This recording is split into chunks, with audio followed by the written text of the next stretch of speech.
Steel plant ప్రైవేటీకరణ ప్రశ్నే లేదని విశాఖ పర్యటనకు వచ్చిన కేంద్ర ఉక్కు శాఖ మంత్రి కుమారస్వామి తేల్చి చెప్పారు.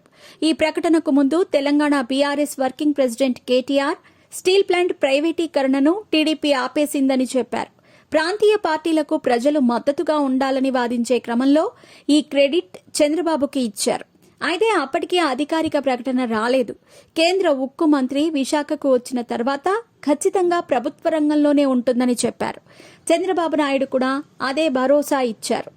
స్టీల్ ప్లాంట్ పూర్తిగా రాష్ట్రీయ ఇస్పాత్ నిగమ్ లిమిటెడ్ సొంతం.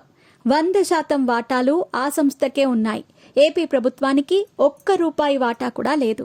1970లో విశాఖ స్టీల్ ప్లాంట్ ఏర్పాటు చేస్తామని అప్పటి ప్రధాని ఇందిరా పార్లమెంట్లో ప్రకటించారు. ఆ ప్రకటన వచ్చిన వెంటనే కురుపాం జమీందారులు 6,000 ఎకరాలు, మరికొందరు పారిశ్రామికవేత్తలు 2,000 ఎకరాలను విరాళంగా ఇచ్చారు. అప్పట్లో ఇంత భూమి విరాళం దేశవ్యాప్తంగా చర్చనీయాంశమైంది. అది సరిపోదు కాబట్టి పెద్ద ఎత్తున భూములను సేకరించారు. ప్రజలు కూడా భూములిచ్చారు. విస్తరణ కోసం ఇప్పటికీ కావలసినన్ని భూములు విశాఖ స్టీల్ ప్లాంట్కి అందుబాటులో ఉన్నాయి. అయితే ప్లాంట్ ఏర్పాటులో రాష్ట్ర ప్రభుత్వానికి సంబంధం లేదు. పూర్తిగా కేంద్రానిదే. అమ్ముకోవాలన్నా వారి నిర్ణయమే ఫైనల్.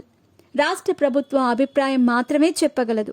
విశాఖ జిల్లాలో పర్యటించిన ముఖ్యమంత్రి చంద్రబాబు నాయుడు ఎలాగైనా ఉక్కు ఫ్యాక్టరీని కాపాడుకుంటామని ప్రకటించారు.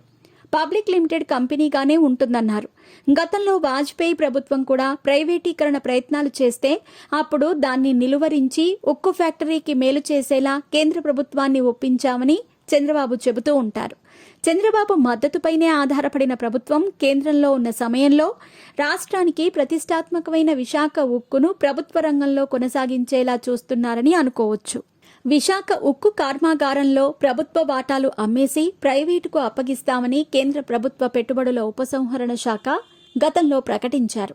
అమ్మలేకపోతే మూసివేతే మార్గమని కూడా ఓ సందర్భంలో వ్యాఖ్యానించారు. ప్రైవేటీకరణ ప్రకటన వెలువడినప్పటి నుంచి గడిచిన 3.5 పైగా ఉక్కు కార్మికులు ఉద్యమం చేస్తున్నారు. ఆ తర్వాత కేంద్ర మంత్రులెవరూ మాట్లాడినా ప్రైవేటీకరణ తప్పదని నిర్మోహమాటంగా చెప్పినా ఇప్పటి వరకు ముందడుగు వేయలేకపోయారు. దేశ ఆర్థిక అభివృద్ధికి ఈ ప్లాంట్ సహాయపడుతోందని, దాన్ని ప్రైవేటు పరం చేసే ఆలోచనే లేదని కేంద్ర మంత్రి చెబుతున్నారు. ఉక్కు కర్మాగారం, ఉద్యోగుల క్వార్టర్స్ ఉన్న గాజువాక అసెంబ్లీ నియోజకవర్గంలో తెలుగుదేశం పార్టీకి రాష్ట్రంలోనే అత్యధిక మెజారిటీ లభించింది.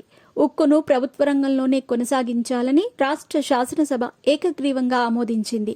దానిపై వెనక్కి తగ్గే అవకాశం లేదు. కేంద్రం ఉక్కు పరిశ్రమ నిర్వహణను భారంగా భావిస్తోంది. ప్రైవేటీకరణకు అప్పగిస్తే ప్లాంట్ పనితీరు మెరుగుపడుతుందని, ఉద్యోగుల భవిష్యత్ బాగుంటుందని అంటున్నారు. ప్రైవేటీకరణ చేయటం అంటే ఉద్యోగుల్ని తీసివేయటం కాదని చాలాసార్లు కేంద్ర మంత్రులు చెప్పారు. అయితే ప్రస్తుతం ఉన్న పరిస్థితుల్లో ప్రైవేటీకరణ చేయాలని అనుకోలేరు. చంద్రబాబు కూడా వచ్చే 5 ఏళ్ల పాటు అలాంటి ఆలోచన వద్దని చెబుతారు. అయితే ఈ విషయంపై అధికారిక ప్రకటన ఉండే అవకాశం లేదు. ఎందుకంటే పెట్టుబడుల ఉపసంహరణ కేంద్రం విధానం.